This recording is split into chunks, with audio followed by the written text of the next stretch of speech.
we host a lot of little skincare parties for our college sororities. We have college ambassadors.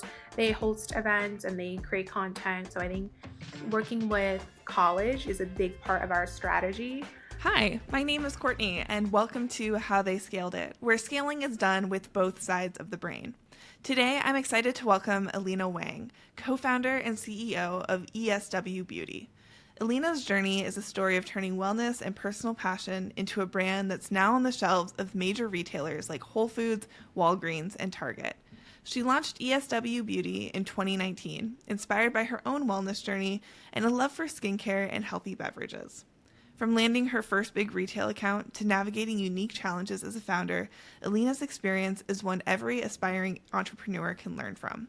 Elina, it is such an honor to have you here today. Welcome to How They Scaled It. Thank you so much, Courtney. I'm really excited today to chat through our journey and share a little bit more. Hopefully I can help some people out. Amazing. Well, why don't we start with how ESW was inspired? I know it was kind of triggered by your own wellness journey, but what was that initial spark that led you to create your first products, which I think was the raw juice mask? Yes, the raw juice masks. So I have always wanted to be an entrepreneur. Since I was 16, that I knew set in stone was my journey, but I wasn't sure what. So I've had a couple years of experience in the beauty industry. I started working for my mom when I was 16.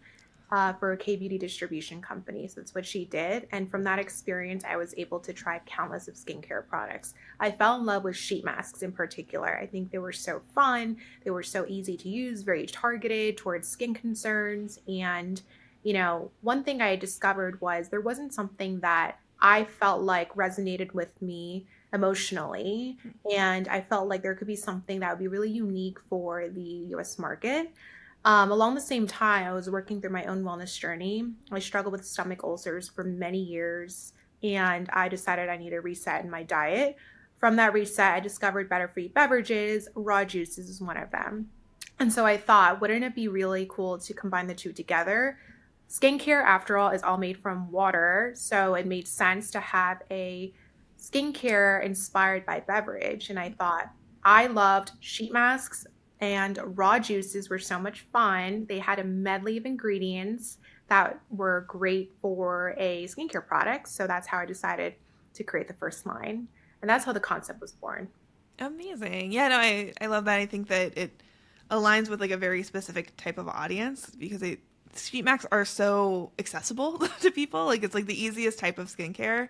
And then also like raw juices. I feel like that's like such a huge trend. And so combining those things seems obvious now. So when you started that business, you were still in college, and you took out a $25,000 loan, which must have been really scary.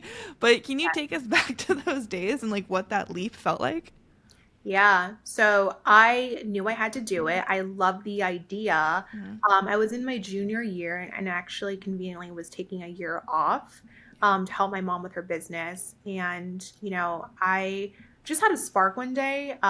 This is the day I had to do it. And sometimes there's no rhyme or reason. It's been sitting for a while and I was learning a lot and I did it. So I decided to work with my co-founder and we took out a bank loan. We didn't have much. No one funded us. $25,000 bank loan. First step was to register the business. And then obviously we needed products. So we made samples. We decided to sign up for a trade show. We went to Cosmoprof in 2019, a showcase there. And that's how we decided to start the company once we got interest. And that's where we landed our first few retailers. Amazing. How did you make those initial samples? Like how did you figure out what exactly the product was going to be?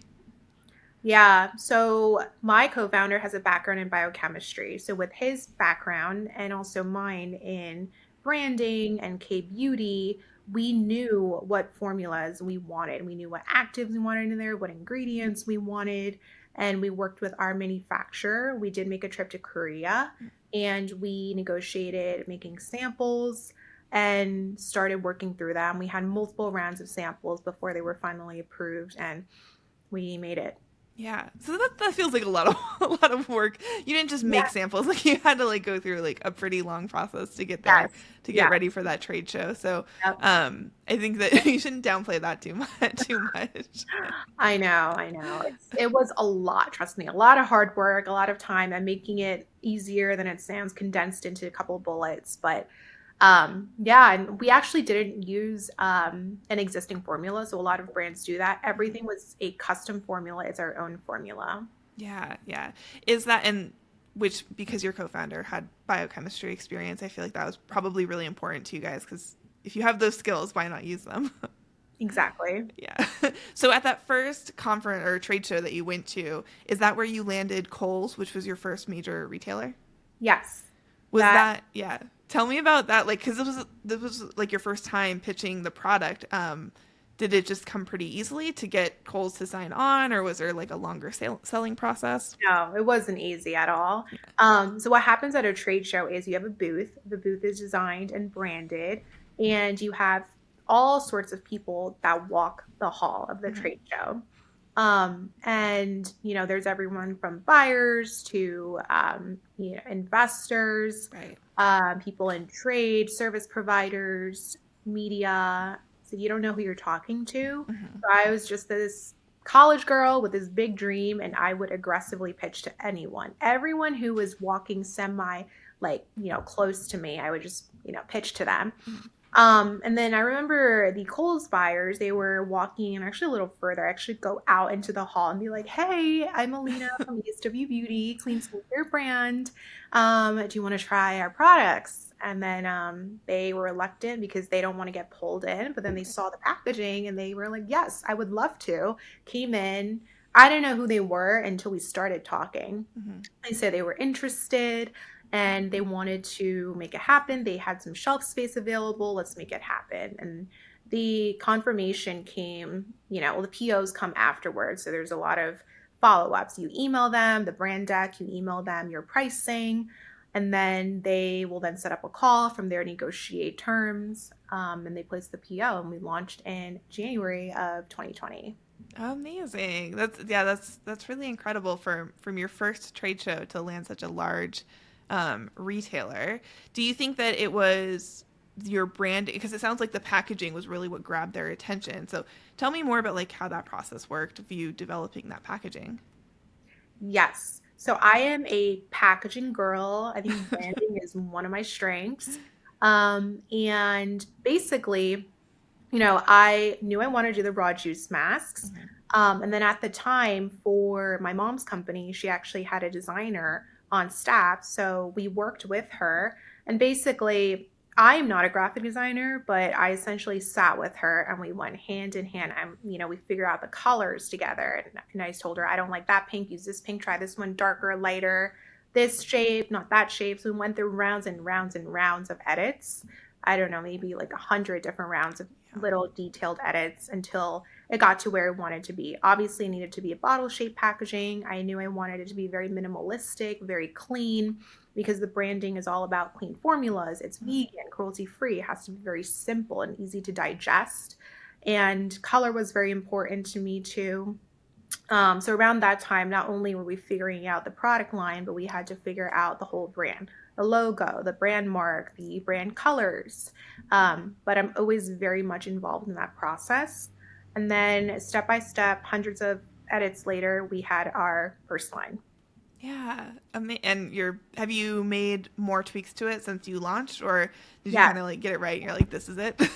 yep, we have. So little tweaks a couple of years ago when we actually had a second round update because we changed from a biodegradable material to a compostable mask Mm. material. So we made a couple small updates there. Got it. Got it. So, this is a pretty competitive industry, as I'm sure you know. So, Yes. how are you differentiating ESW from all the other skincare brands and sheet mask brands out there? Many ways. I think right away when you see a snapshot of our whole brand, you'll know that it deserves its own space anywhere. It's all very much healthy beverage inspired. Mm-hmm. I know a lot of brands are clean, which we are as well. But I think that alone sets us apart and gives us such a great opportunity. We're sustainable. Our masks are made with a compostable fabric. We both stay true to ourselves with our branding, but also are consistently innovating Yeah. with new product lines. And actually, this year is the one where we have experienced and will continue to the newest amount of growth with new products launching. So I'm Yeah. excited to really transform the brand and continue to grow it. Saying, well, you have like a very interesting relationship with your co-founder, with your personal relationship versus your business relationship. But I want to highlight it just because I think it's so impressive and so thoughtful. Because every entrepreneur I talk to tells me you just, especially the successful ones, you need a really good co-founder. So why don't you tell us a little bit about your story with your co-founder, kind of how you guys came together and how that's been. Of course. So we actually were dating before for I think 2.5 years, and he was on his way to med school. That was his career track. And again, I was working at that time for K Beauty distribution company. And so he actually had a break in between where after college you take your MCATs and you apply. So I said, why don't you work for us as well? And you can do some BI, some analytics, because that was something he was interested in as well. When I decided to start the company, I said to him, we should do it together. I said, you had a biochemistry background. Even though he wanted to go to med school, he was a little bit hesitant. And I thought, why not pitch the idea? Because I think one thing is an entrepreneur, you want to feel purpose, and both of us are people who want purpose and want to grow something. And so that's what happened. He said yes, started the company. A couple years later, we realized that we could not work, we weren't good partners long term, but we're very, very good co-founders. Yeah. He has his strengths, I have my set of strengths, and we work very well. We don't step on each other's toes. He supports me, and I support him, and we both are running our teams and operating in a very strong way. And I would say we're best of friends. We trust each other. We've been through the highs of highs, the lows of lows, and we're still very strong. So Yeah. great. I think that being a co-founder with someone is, there's just something that's like very intimate about it naturally because you're in it together from the beginning to the end, from all the highs and all the lows. Yep. And so it kind of makes sense to me that like there would be some kind of like deeper relationship behind it. But I always joke that my business partner and I were business soulmates. Mm-hmm. So we just like get each other on how we want to run this business. I feel like that's probably kind of what you have with your co-founder. Exactly. Like we've been through so much and, had cries together where we were like thinking, how are we going to get through this? What's the next step? And celebrated when we were launching in our dream retailers. He's the first one I call when we're going through a really rough time. But yeah, I mean, I think we both have learned a lot throughout the years, and I would not do this with anyone else. Yeah. Awesome. Well, your business has scaled pretty rapidly over the last couple of years, because it sounds like as soon as you got into Kohl's, you've just been like adding on these like big heavy hitter retailers. So your role has evolved quite a bit as the business has scaled, while your COO is handling operations and you're on sales, marketing, product development. How has that changed kind of the way that you approach the business? Yeah. Well, year one, it was just my co-founder and myself. So I did everything on one end and he did everything on the other. Now we have more than 15 people on the team. And so we find ourselves, we don't talk to each other anymore as much about every single thing. It's, work with this person to relay that information. But I think now it's a lot of managing people who are actively working on the day to day. We have strong teams in each realm. So in sales, marketing, design, and PD is what I manage, and we share finance, and he manages operations. But I think it's learning that, how do you manage people? How can they work collaboratively, work with you towards achieving your goals together. And Yeah. so I think that's really where the change is. But I'm still, very much involved in, everything detailed down to what color we're using, to strategy for new retailers. I think I'm just, a very involved person. It's my baby. And I want to make sure that we're doing everything we can the best possible. Yeah, I think a lot of times entrepreneurs, like once they start getting a little bit of success, they zoom out too much and they stop paying attention to those smaller details, and that's when the brand starts changing to be not what you launched it as, which sometimes is okay, but I think for things like skincare, people are really craving authenticity. If you lose that and you lose that attention to detail, that's when you start to kind of fall off. So I'm Completely glad that agree. you're sticking in it. Yes, I'm all in.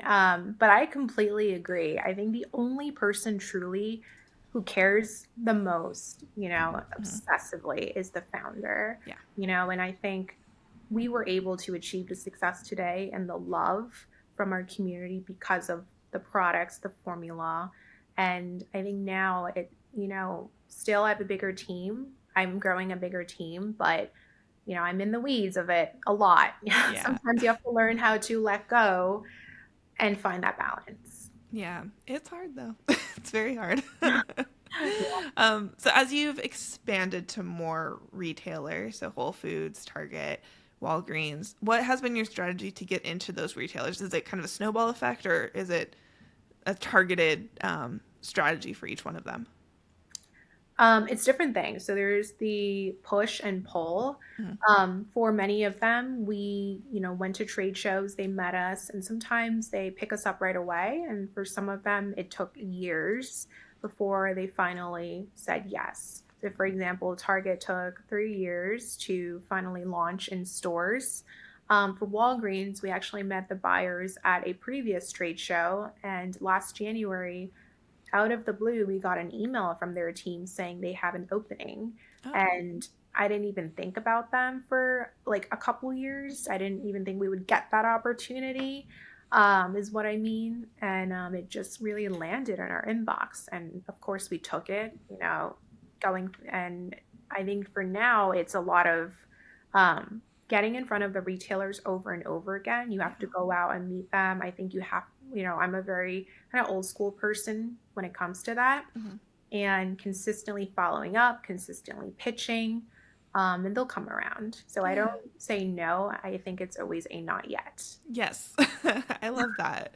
So when you were kind of working Target for 3 years, took 3 years from when you met them to when they launched.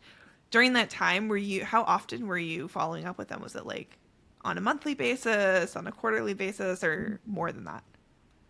I would say quarterly basis. Yeah. Yep. So they have how large retailers work is they have a yearly POG set. So they Mhm. set their stores and how they want to merchandise their products. So you really get one opportunity a year. You have to be in that time frame where they're actually looking at your brand and seriously considering it. So obviously during that time, making sure we're following up consistently, but I think always letting their team know what we're doing, our new products throughout the year is also important. Yeah. Wow. Yeah. It does feel like 3 years is a really long time sales cycle essentially, Mhm. and to not give up during that time period, I think takes a lot of gumption. But that it's just what it takes, right? Like you just have to slow down your own timeline, because I'm sure you're like, okay, let's get in the store. Like we've got all these great products, Mhm. but they came around eventually. They did. They did. So it's patience. You have to be patient. But there's a lot to keep me busy in my life, a lot Yes. of different things to be working on. But, they want you to build your community. They want you to build out your product lines, your brand. So in a way, it's also them being very smart. They want to make sure it's the right time. Are you ready to handle this? Do you have the budget? Those are all questions that are part of this decision making process. Yeah. Well, how um how have you been able to uh kind of grow and like prove that to them? Is there certain things that worked really well to show them that you were ready to take it on, or was it pretty much just whatever they asked for, just deliver it as they gave it to you? I think it's consistently being our best selves, improving ourselves. They're always watching. These buyers, they have their social media, they're watching, their teams are paying attention. Mm. There are, industry reports. So continuously working on ourselves. And then, obviously when the timing is right and when given the opportunity, they will reach out. Yeah. Well, you talked a little bit about kind of staying in the weeds and staying like attention to detail. Is there anything that you've been doing to make sure that like as you launch new product lines and you grow, that you're keeping the brand really cohesive and fitting your original vision? Of course, every single formula, I'm always making sure that it checks off. I'm testing them, trying it out.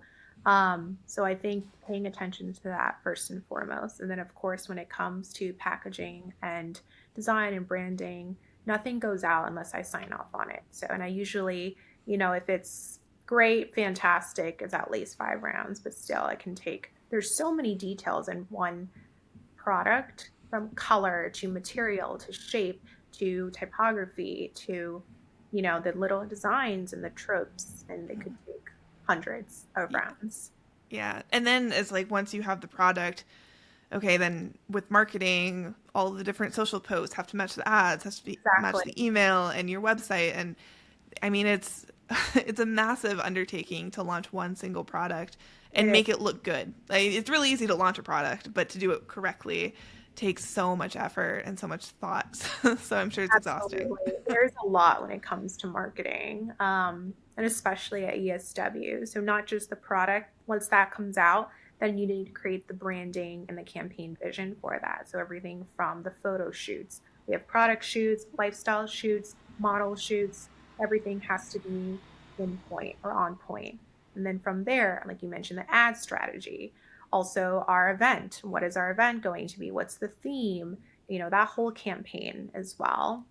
And then of course digital marketing, so the email campaigns and then the website. I'm missing many, but PR boxes, Right. influencer strategy. And we do have a team, so I really work with them, guide them on, high level what we're looking for, and then they of course send over proposals, and then we then review meetings. That's why the Mhm. meetings Yeah. lots to discuss, and then Yeah. get slowly executed. Don't start a brand unless you love being on meetings all day. That's all it is. Yeah, no, honestly.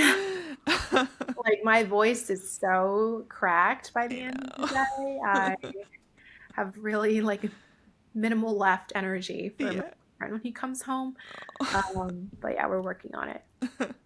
So tell me what has worked the best for you, or any unconventional marketing plans that have worked really well to get ESW out there, because you really got to stand out in this industry, Yeah. for the consumer, not just for the retailers, but also for the consumers.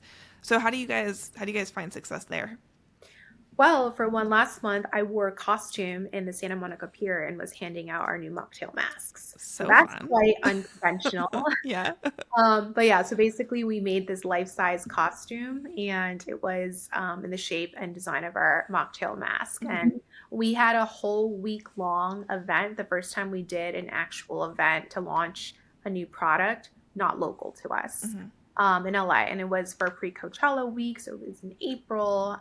We had a pre-Coachella house event, afterwards our own mocktail event, and then we had a day where we did like meet and greets and we handed out products at Santa Monica and Venice Beach. I thought that was a really fun and unique marketing campaign.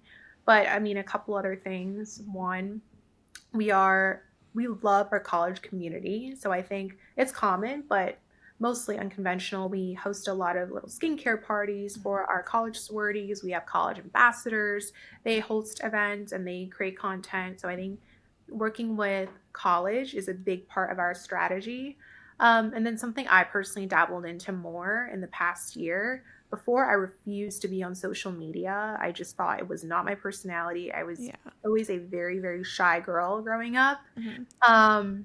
But last year, something clicked and I decided to start making content. So um, I am working on it, but making content, creating, sharing videos of my day in the life, those are things that I start doing, and that helps resonate and build a relationship with our community. Yeah, I think that doing more in-person events and getting out and like seeing people in real life is becoming more important for consumer products just because people get so much online. They're just being attacked constantly with ads, and to have like more of like a human connection seems to be really important. It also just feels like more, I don't know, like local and interesting. So do you, most of your events are in LA, like local to you, but you said you are doing some kind of outside of your own locality? So I'm based in New York, but Oh, okay. LA was the first event that was not local Yes. in New York, in New Jersey. So half our team's in New Jersey, half's in New York. But I completely agree with you. I think that event marketing is so huge for us this next year that it's something that just clicked, honestly. Like we've always done events, but every time we've really built relationships, and every single customer is a one-on-one relationship with you. So you Mhm. might think you're only, building it with 10 people, but when you see them in person, other people online see that you are putting a lot of genuine effort and time and care to explain the products and, get to know them. I think that makes a big impact. Yeah. But I think this day and age, especially the past 2 years, beauty brands in particular really need to go out and meet their fan base and their community. It's all about experiential marketing, and I think it's very common in the industry, and we're excited to do more of that. So we have a lot of event plans coming up in the next few months. And you have a costume for each one of them, I'm sure. I need to work on that, but yes, I need to think about that one. But we definitely have a unique campaign for each one. Yes. We love out of the box. Yes, yes. Just trying to be creative, just look different than other brands, which I think honestly your packaging really stands out from other brands. So that's such a good start, and you can just keep playing on that. I think it's because it helps people identify you in the stores too. Uh, I think a lot of times people, they don't spend as much time as they need to on packaging. Well, so thinking about kind of more zooming out and looking as you as a leader, as a founder, and your own well-being as a founder, Mhm. how are you able to kind of give yourself time and make sure that you're taking care of yourself in such a demanding industry, with such a busy schedule? Yeah, I'm still trying to figure out work-life balance Yeah. myself. I think one, I have recently loved with the weather being nice. I've been loving walks Yeah. with my dog. So, I'll work, have meetings 9 to 6 throughout the day, and then afterwards take some time. I walk to our local park by the waterfront, make some dinner, have some dinner, and then I'll log back on at night and I Mhm. finish up all of the computer work, anything else that I need for people, I'm owing them, emails. But I think exercise, fitness, in whatever form is very helpful, is important. And then two is for me, meditation is very important. I love meditation. It helps with really giving myself peace of mind, which is also what I'm working on, finding peace. And I think obviously a very healthy diet. You can have cheat days, but making sure that you are eating clean, it Mhm. will help you feel more energized, and a good social life. I mean, I love my social life. I think I have a pretty big one. Lots of friends. I love spending time with them, meeting new people, and I like EDM. So I'm a big festival girl. Um, Nice. and I love music and dancing and just spending time with friends. So those are just a couple of things that I do um, to find some balance. Yeah, I do think it's hard for founders because, like you said, it's your baby. Like it's you can't just turn it off, or like go on a vacation. But hopefully, over time, you're able to bring on the right team members to allow you the space to be able to kind of like step out for a couple of days and like fully recharge. Do you feel like your team is kind of getting there? Like, how does your hiring process look? Yeah, I have a great team. I pride myself in one talent. I'm very good at finding good people, Nice. um, for the most part. But we have a very traditional hiring process, LinkedIn. So most of my team has been hired through LinkedIn, Interesting. put out the posting, interview rounds. If it's more senior, obviously more rounds that are more challenging. If it's a younger junior role, then obviously, still like because there's so many applicants, it's crazy now. Yeah. A lot to weed through. We want to find the best, but we want to make sure that this is a role that is best for them too. Right. It's a two-way street. But I think recently as the brand has been growing, which is great, also because I'm on social media, I have a lot of people who DM me right away looking for a role here, and I wish I can give everyone a role, Yeah. but I don't have that many openings right now. Yeah. But my team is great. I think I've been very strategic with hiring. Obviously, we don't want to overhire, but also make sure that everyone has a balanced workload. But very, very strong, and I'm happy with it. Amazing. Yeah, I think that's the hardest thing is to find the right team. So your skill being you can find good people, that's huge. I think I think a lot of times people just hire just because they're overwhelmed, but taking the time to hire the right people, I think it's probably making a huge difference in your business. It definitely does. It's people. People drive the business. You have to have good people. Yeah. Well, what does the next 5 years look like for ESW? Yeah, lots of growth. I'm very excited. New product lines, defining the brand furthermore in the skincare world, being able to grow more products on shelf, being able to build our community, and building more relationships with each person. And hopefully it becomes a skincare staple for, every other, beauty lover in the US. And then obviously from there growing internationally. Well, I am looking forward to that. The last question I have for you is I ask everybody is if you could give yourself one piece of advice when you were just starting ESW, what would it be? Yeah, I don't know, it's a good one. Retailers was always, this is very technical, but retailers have always been, so it's not one of those like very, like thematic, inspirational. Right. Tactical advice. But I guess two things. One, I've always knew that working with retailers was my strategy, but I wish I knew how expensive it was, and I need to really be ready to spend money to make money. And two is have a very strong, to back that up, financial plan. So coming in, I took a $25,000 bank loan, but to be honest, I knew my luck. I was very, very lucky. I think that it's like a 20% chance. I think if I wasn't strategic and I didn't have that luck that, Kohl's PO and the other ones following, I don't think I could have sustained it. So if I wasn't that lucky, and I didn't have a very strong plan of how am I funding this business, I wouldn't have made it. But I think in general, I would definitely make sure if you are starting a company, you know how to fund it. Yeah, I think that's really good advice because I think you're right. It is extremely expensive. It's always more expensive and takes longer than you think it's going to. And especially like trade shows and events, like that stuff, you have to like set up your booth. You have to print a lot of stuff. You have to, you want to provide these beautiful PR boxes and all of that stuff. If you want it to be quality to really represent your brand, it costs a lot of money. And then obviously working with retailers directly, like you make a lot of money in the long run, but it's a ton of upfront costs. So yeah. And life throws you curveballs. We never expected the tariffs to happen, but now we have that challenge to deal with. So, COVID was a big one. I started the company in late 2019. And even though it was just my co-founder and I working together, we didn't take any salary at all for the first few years. We launched in a couple stores, Q1 of 2020, and we knew what happened.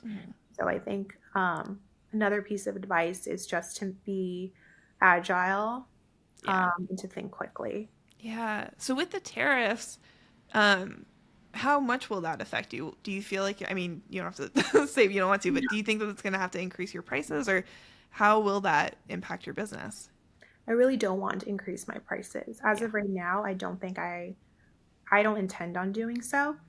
But yes, it definitely is a curveball, and we have to be smarter with budget Yeah. for sure. Yeah. Well, I'm hoping, I mean, things seem to be in flux right now, so I'm hoping it swings in a better direction for businesses because it does feel like it's really painful for businesses that like yours who you don't want to increase your pricing, but you're just gonna have to get really creative with your budget. But I know you can do it. If you survive the pandemic, I think you can survive this too. Thank you. Thank you.